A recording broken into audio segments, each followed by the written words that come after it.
Today is the one day a year that I'm making mashed potatoes. Why?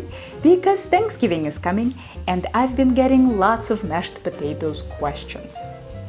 Okay, here's the deal. I can only show you how to make wrong mashed potatoes. I didn't know they were wrong until I started reading all sorts of conflicting advice in food magazines and cookbooks. I've tried doing them the right way, but my arm almost fell off trying to push them through a fine mesh strainer. And as much as I love butter, 50% of butter by weight that many famous chefs swear by seemed a bit extreme to me. So, my mashed potatoes are homey and easy. If you like them this way, keep on watching. About potato type. Red Bliss produce the creamiest results with no granular taste. Somehow in the US, most recipes call for russets. Those are the baking potatoes, and they end up breaking up in the water and producing watery, grainy potatoes. Yukon Gold is a gamble. Sometimes they act more like Red Bliss and sometimes more like russet, so I prefer Red Bliss. Once you peel your potatoes, cut them into 6 or 8 pieces and put in a pot. Cover with cold water by ½ an inch and add some salt to taste. Bland potatoes are a horrible thing, so don't be shy with salt. Stir to dissolve the salt and bring to a boil over high heat. Now turn down the heat as necessary to maintain a very gentle simmer. You don't want the water to boil too hard so that your potatoes don't fall apart. After 18 minutes, start testing for doneness.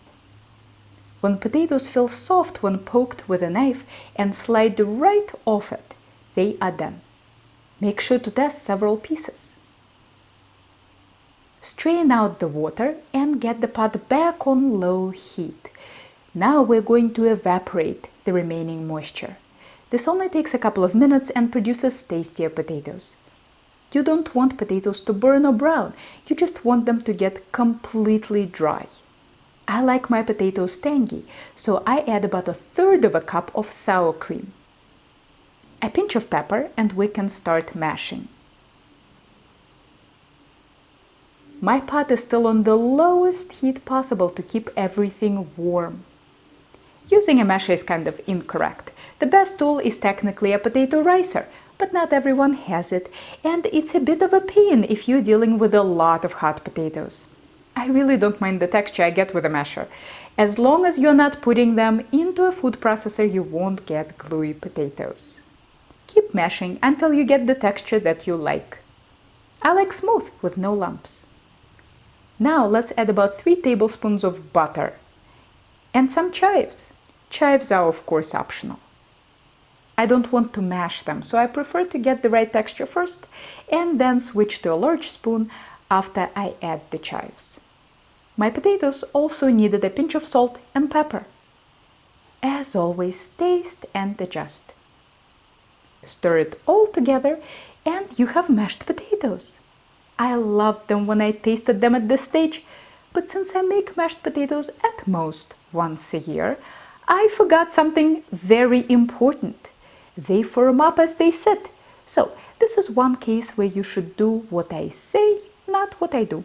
Mix in 1/3 cup of hot, heavy cream or milk into your potatoes. This will give you a much better texture. Now you can learn from my mistakes and make perfect mashed potatoes. I don't do a water bath to keep them warm. I'm sure you have enough on your plate on Thanksgiving to deal with a water bath. Just cover the lid in plastic wrap and cover them up. This creates a better seal and keeps them warm. If they did cool off too much, take your biggest non-stick skillet, dump them in, and warm them up covered on medium-low heat, stirring occasionally. That's all there is to mashed potatoes. Happy and delicious Thanksgiving to you and your family.